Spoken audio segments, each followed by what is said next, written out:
What a feeling. Thank you. I want to thank every single person for coming today. Theresa May, guaranteed, is watching this. Briefly, I'll come on in a little while and speak after a few more speakers. I was meant to be in China today. I was meant to be doing a charity walk for the Amelia May Foundation. Some of you may remember Amelia May. She was a beautiful young 2-year-old girl who sadly died of neuroblastoma cancer. I was meant to be raising money for them.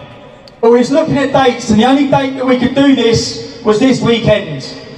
So I haven't gone to do the Great Wall of China. 5 other volunteers have gone. Well, I want to quickly ask you now, everyone who works for this charity is a volunteer. Oops. Everyone who works for this charity is a volunteer. No one gets paid. The accountant, everyone volunteers. I'll ask, where's the girls? There's some girls now that are going to come out with buckets to raise money, just because I feel bad because I was meant to be there, and I know if I was there walking in for the charity, people would donate, they'd raise more money. They're an amazing charity who help lots of children, so the girls are going to come out now and pass their buckets round. If everyone can, I know you've all spent money coming here, but give generously, it's a great charity.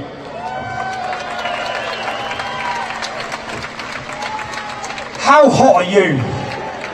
I'm boiling and you're all in the sun.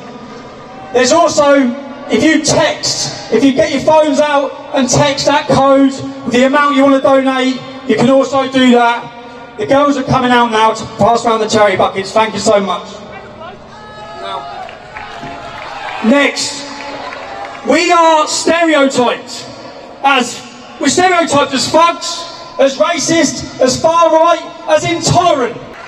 Now, unfortunately, the next guest can't be with us because she was arrested under counter-terrorism charges, held, detained, and refused entry into our country. When you think about the people that we have coming into our country, the terrorists, the hate preachers. We have Pakistani preachers who are banned from preaching in Pakistan, touring our country in mosques.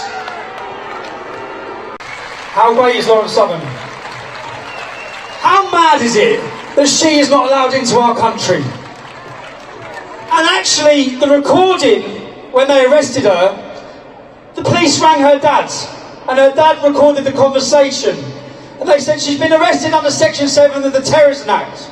But don't worry, we know she's not a terrorist. So you're admitting an abuse of power and law in order to stop people coming together. They know that she has the ability to make people listen. They know that. They don't want her in our country. They've done the same with Brittany Pettibone.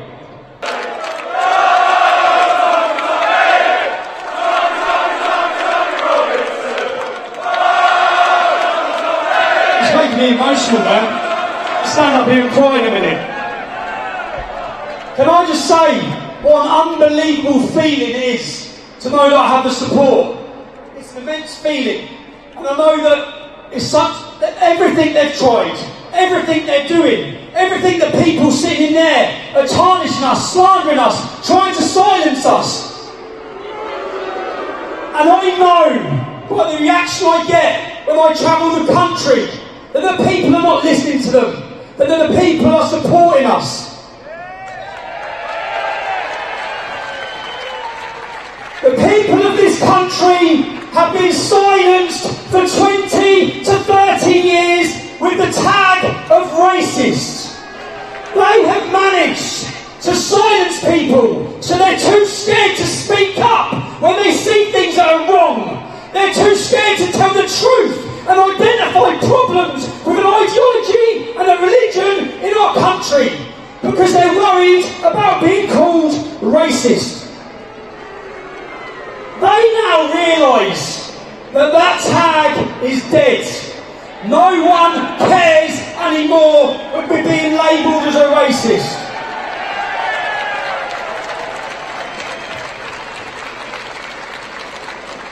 So they've now introduced their new term, hate speech. hate speech.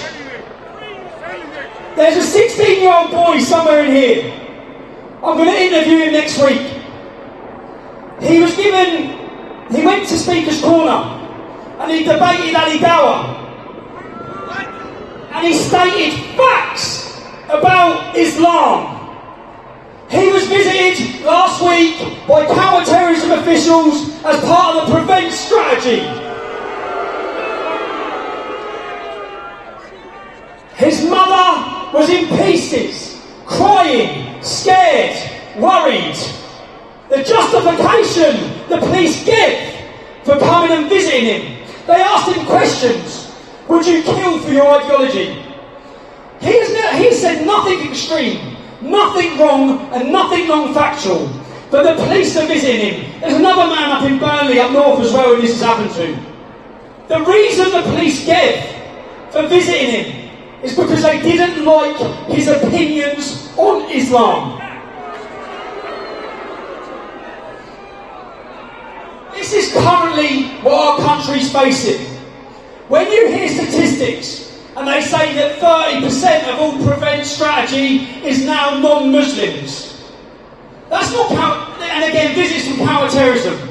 For telling the truth, for identifying facts. I had a 14-year-old boy in the north of England who had a mental breakdown because of the visits from Prevent, because he said that Islam was a fascist, violent ideology. These scare tactics, and I'll tell you what, it works. I'm in a group message with this young lad, and there's loads of young lads who are representatives of different football clubs in the country, who are youth, who are 16 to 18 years old. So one boy tells the truth about Islam at Speaker's Corner, and then everyone else sees that counter-terrorism have visited him. That has a knock-on effect. People become scared. People are terrified to identify and speak openly and honestly. We've just seen that my Twitter account was removed for hate. The hate, one of the things that they suspended me for, I said 90% of grooming gang convictions are Muslim men. That is a fact. That is not hate. 20% of them are called Mohammed. But what they removed my Twitter account for was for saying Islam promotes killing people. It does. 100 verses in the Quran incite them to kill. Again, it was a fact. Now, when you see the news reports, this is where we can't be fooled. Our government, there's been 10,000 Twitter accounts closed at the request of government for hate. There's been 140 Twitter accounts closed for terrorism. Hamas are a prescribed terrorist organisation. They have a Twitter account. Hezbollah are a prescribed terrorist organisation. They have a Twitter account. So this is not about rules or regulations or breaching any of their rules. This is about silencing and stopping. Silencing people like me. Milo had his Twitter account closed. Sargon had his Twitter account closed. Where we're heading in a few years' time, Facebook, YouTube will all remove our views.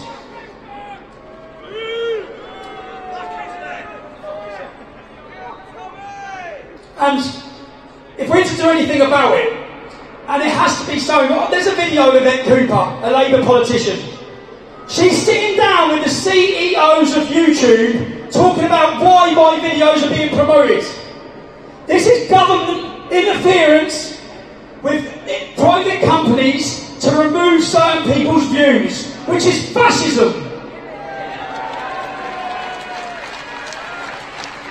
Now, Twitter are a private company, so they can remove you if they want.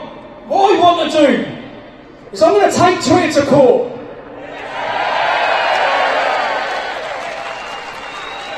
I'm going to take them to court for discrimination against my physiological beliefs, my deep held beliefs. And I won't get my Twitter account back, but what we'll be able to prove, which needs proving, We need to prove what hate is. We need to prove that facts are now seen as hate.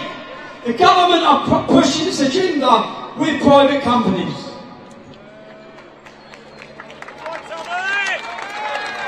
And I'm triggered about my Twitter account still. I deleted my life to concentrate on Twitter.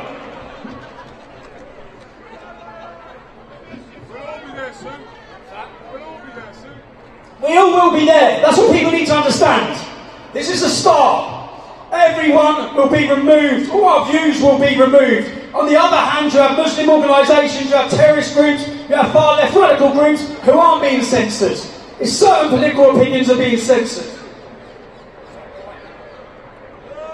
Also, I've been standing here in the shade. You must have all been boiling here all day. I want to thank you all for your patience as well.